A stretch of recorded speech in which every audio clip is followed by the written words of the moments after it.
এবার গরুর দুধ নয়, পুষ্টি যোগাবে তেলাপোকার দুধ। বিশ্বের পুষ্টিবিজ্ঞানীরা এবার এমনই অবিশ্বাস্য আবিষ্কারে তাক লাগিয়ে দিয়েছেন। তাদের ভাষ্যমতে প্রাণী জগতে গরুর দুধের সুপারস্টার প্রতিদ্বন্দ্বী হয়ে আসছে তেলাপোকার দুধ। গবেষণায় দেখা গেছে প্রশান্ত মহাসাগরে ডিপ্লোপটেরা পাসকোটাটা প্রজাতির তেলাপোকা অন্য সাধারণ তেলাপোকাদের মতো নয়। এটি সরাসরি জীবন্ত শিশু জন্ম দেয় এবং তাদের পুষ্টির জন্য দুধের মতো একটি তরল নিঃসরণ করে। এই তরলটি প্রোটিন ক্রিস্টাল সমৃদ্ধ, যা শক্তিশালী এবং পুষ্টিতে অত্যন্ত উচ্চমানের।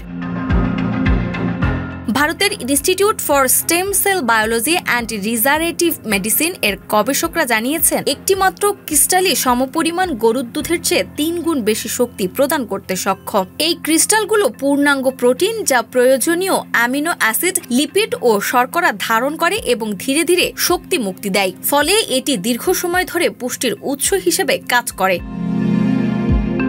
তবে খারাপ খবর, এই সুপার ড্রিঙ্ক সরাসরি বাজারে পাওয়া যাবে না। প্রতিটি তেলাপোকা মাত্র সামান্য দুধ দিতে পারে। বিজ্ঞানীরা এখন ইস্ট বা খামির ব্যাকটেরিয়াকে জৈব প্রযুক্তির মাধ্যমে এই ক্রিস্টালগুলো নকল করতে চেষ্টা করছে। এছাড়া দুধটা সত্যিই খাওয়া নিরাপদ কিনা, মানুষের সংস্কৃতি ও মানসিকতার সঙ্গে মানিয়ে নিতে পারবে কিনা, এও এখন বড় প্রশ্ন। তবুও পোকা ভিত্তিক এই সুপার প্রোটিন ভবিষ্যৎ